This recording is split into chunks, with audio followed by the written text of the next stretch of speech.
So, ladies and gentlemen, as we talked about, we're a little bit pressed for time. We have about 10 minutes for questions. We're going to go counterclockwise. If you have enough time to do one more, we will. I'll probably just call the last question after that. I'm going to turn it over to Secretary of the Navy, Toro, for an opening comments. Thanks very much.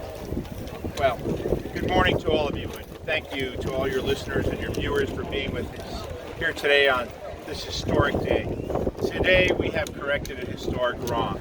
We're very proud of that in the Department of the Navy, because these men who gave up so much in their death and in their sacrifice for those that survived the accident afterwards finally got true justice today. And it serves as an example of what our Department of the Navy is all about today, taking care of our people with dignity and respect and treating them as such. And it is the future of our Navy. And so their sacrifice has again once reminded us that we must always do what's right, regardless of circumstances, or how difficult it might have been in the past to do so. And I'm very proud of the decisions that were made here. I'm very proud that President Biden and Secretary Austin empowered me as the Secretary of the Navy to be able to exonerate them on Wednesday and to celebrate that exoneration here today, memorialize their memory. What factors, Yes, ma'am. As I stated in my speech, there were many legal inconsistencies that took place during the trial, after the trial, that actually gave us the legal basis by which to reach exoneration. Now, you said reaching exoneration. Did you look at the actions of the officers or the JAGs or whatever attorneys, the prosecutors, their actions when they presented these men with these court-martials? Sure. In reaching the decision to exonerate, we actually took a look at all the issues and all the actions of all the parties from the time before the explosion, through the explosion, after the explosion, and made an assessment of all the facts, and very objectively reached the conclusion that justice was not done to them in their defense. And it's because of the legal inconsistencies in their defense that we were able to not just have to pardon them, right, to exonerate them, which is what they truly deserve to be, is to be completely exonerated. Well, Secretary Toro, can you tell me why it took so long? 80 years ago in 3 days. Why it took so long? I can't speak for the past and the actions of others in the past.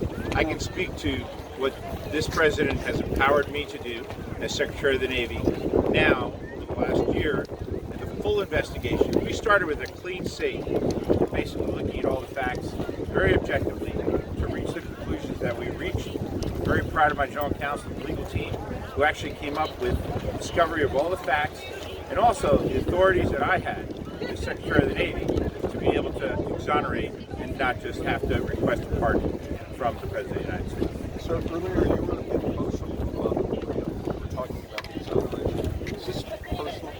It's hard not to be emotional. You know, as Secretary of the Navy, I have responsibility to close to 1 million Marine sailors and civilians in the Department of the Navy. We have an obligation to protect them. You know, they swear an oath to the Constitution just like I did 7 times throughout my life. We swear an oath to the Constitution. But the institution, the Navy, the military, our nation, has an obligation to protect these men and women who serve so courageously so. And that is also why this has so meaningful. And it sends a very powerful message to those who serve today that we will not tolerate the injustices that perhaps occurred in the past. It also serves, I think, as an example for the many young men and women around our country who perhaps are thinking about joining the military. It is a different military today than it was before, and it's because of the courageous actions of these men who set the example for us. And these advocates who all came out here from across the country, basically advocating over the past 80 years for their exoneration.